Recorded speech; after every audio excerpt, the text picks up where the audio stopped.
Hi, welcome back to the channel. Please remember to like and subscribe. So we've got a review today of the Manker MC01. Now I took a bit of a chance and a bit of a gamble ordering this, just based on the specs I read on the Manker website. But I would say this is coming close to being one of the best flashlights I've purchased, definitely in recent years. It's not perfect, but it's a real near miss. It's got some really good attributes to it. So let's just have a little look at it first. It's a really tiny light. Now it's advertised as having an inbuilt 2500 milliamp lithium ion battery. We've got a tear optic of some sort on the front there, a frosted one, and we've got a tail switch here. It kind of looks like a dual switch, but it's not. This top piece actually opens up and it's a charging port, and you've just got one button on that side there. It does just sit slightly proud, but it will tail stand. It just has a little bit of a wobble, but the switch is really nice. It doesn't activate in your pocket. It's got quite a good little clip to it, but it requires a sensible amount of pressure, and even though it's only half the back of it, because it is raised, it sort of doesn't matter how you grab hold of it, you can always end up pushing it. I've not found it to be a problem trying to find the button on the back. We've got what looks to be a semi-deep pocket clip on here, deep carry pocket clip. The anodizing is really nice and the machine work. Probably doesn't show up under the camera light here, but it's kind of got a sort of almost sort of semi-matte or satin look to it, almost a little bit of a chalky sort of feel. It's really nice. It's not sort of slippery and shiny, so it feels really good quality. We've got instruction manual. It's got all the specs here. So we've actually got a Samsung LH351D emitter in here. This is a neutral light one, which I think is 4000 Kelvin. I've not owned one of these emitters before, but I'm very pleased I bought this. And we've got a fairly good UI, and actually it's a really good UI. You can either turn it on into turbo or high, or you can turn it on into its low mode, and then it cycles through quite nicely, and all of the strobe flashing modes are well hidden, which for me is perfect, because there are times when I want to go straight to a really bright light, or I want to go straight to the lowest output.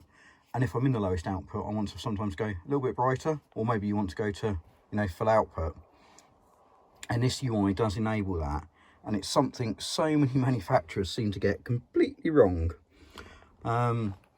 It's got onboard charging, as I say, which it needs, because it seems to be completely sealed on one piece. I can't see a join on the head or the tail. I think it is just one aluminium tube. I certainly haven't had any joy trying to unscrew it. So if it is multiple pieces, they must be glued together. I suspect what it actually is you need to take the front out, and it's probably loaded in. So this tail piece is a press fit from the front, which is the button and the charging circuit. It's then got the battery in here, with the driver, the LED, and then the little tear optic. I believe it's got to be an 18650 in there, because if we look at an 18650 cell, that's quite a long cell here. You can see there's just enough room to get it in there and get all the components in. So why do I like this light? Well, one, I think the UI is really great. Two, this tear optic gives one of the best beam profiles I've seen in an EDC carry light, and the actual colour and tone of this LED is wonderful. I also like the size of the light. It's really quite compact. It's quite slim. You see it next down in the middle, so it's really nice to actually hold in the hand. And it's just a little bit smaller. You know, if I take a Convoy ST Plus, which is quite compact in itself, you can see, you know, it's quite a bit bigger, and it feels quite a bit chunkier. So the near misses, there's really three things that I think is a bit of a shame on here. One, even though that looks like a deep carry pocket clip, it does just neck down a little bit tight, And because the light is so short, when you actually have it in your pocket, you still feel like you've got quite a lot of torch sticking out of your pocket. I would really love to see that deep carry clip go up a lot higher. I don't think it's the end of the world. I should be able to get another clip to put on there. The clip did come pre-installed, but obviously, you know, there's nothing wrong with it. It just, you kind of feel like you've got a lot of light sticking out of your pocket still. It sort of sits out like this in your pocket, and because it's quite short at the other end, it just feels a little bit misbalanced. For me, the worst thing about this light, there's no moonlight. Come on, Manker. An EDC light like this, people want a moonlight.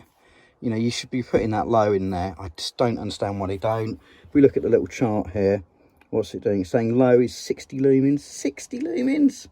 Come on, we need something that's at least sub 5 lumens. And it's such a crying shame. If this had a moonlight on it, it probably would be the best light I've bought in the past 10 years. It's that good.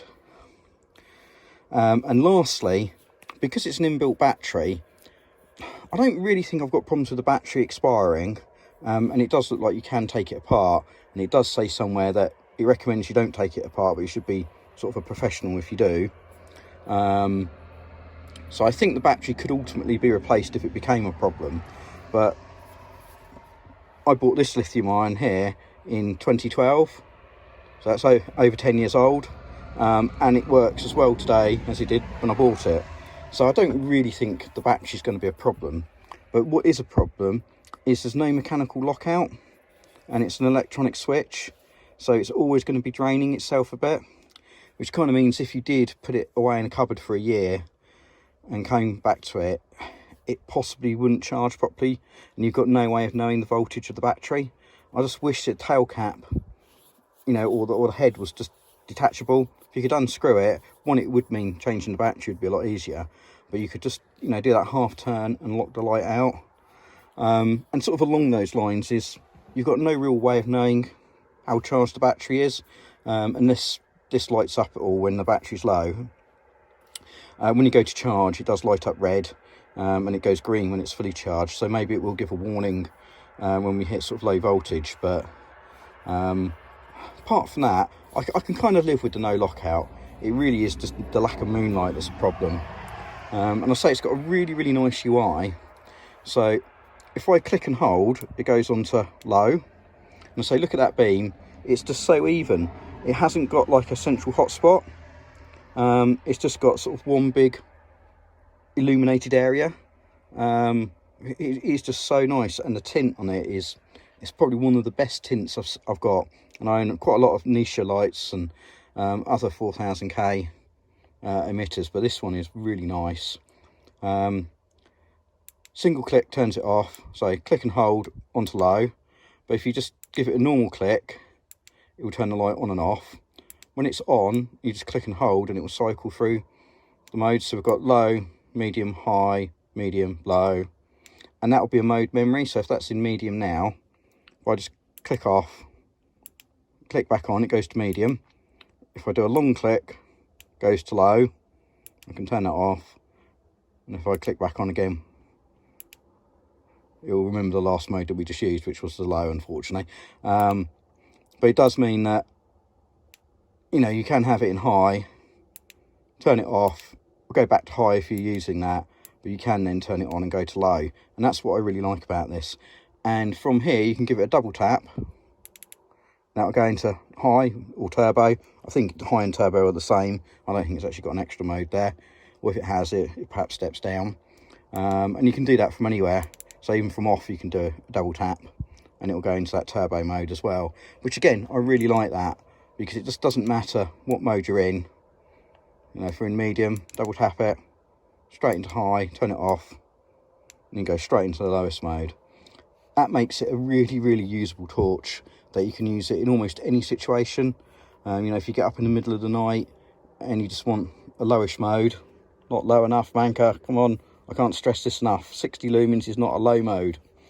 Although I would say, because the beam is so smooth, even though it is 60 lumens, it's not like 60 lumens when you've got a really bright hot spot. It doesn't quite dazzle you as badly, but I would love that to be lower. But But let's just take it outside and I'll just show you how good this light is outside as well. Right, so you can just see we've got the light on the car. So we'll go into low mode first, and you can see the low is actually quite bright on the camera. Go medium, high and turbo, so we have got an extra, you know, difference between turbo and high. And you can just see on the camera it's looking like we've got a hotspot. Just got it over the door handle there. With the naked eye I cannot see that. It just looks like it's lighting up the entire car beautifully evenly. And I can just shine it down the way. It's not got a massive sort of range. I think on the packet it says 120 meters. You know, its CD rating is going to be somewhat limited because it is that tier optic in there. But for a pocket carry torch, you know, I can actually see it lighting up the fence line down the way there. And you know, a good measure is, we imagine we were in the car, you could shine that out and that's enough light that you could drive by. You know, from such a little package that works just so well, it really is nice. And I say this beam, you can't quite see it on here, but the tint, it's one of the best looking tints I've seen. It's got to be about as close to daylight as I've got anything, or at least to my eyes. It's really, really pleasant. So I'm really impressed with this light. Really, really impressed. You know, and you can see if you're doing something up close, even on the low mode, let's just pump it up to medium. You know, it'd be a really nice sort of work light. It lights up stuff evenly, you could read with it.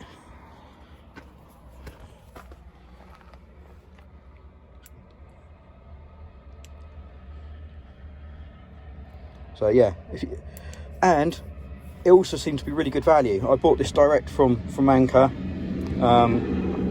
It came with free shipping, and I think it was something like $24, which, you know, I think it's really good value for a light like this. There's companies out there that will charge you a lot more for a lot less light. Thanks for watching.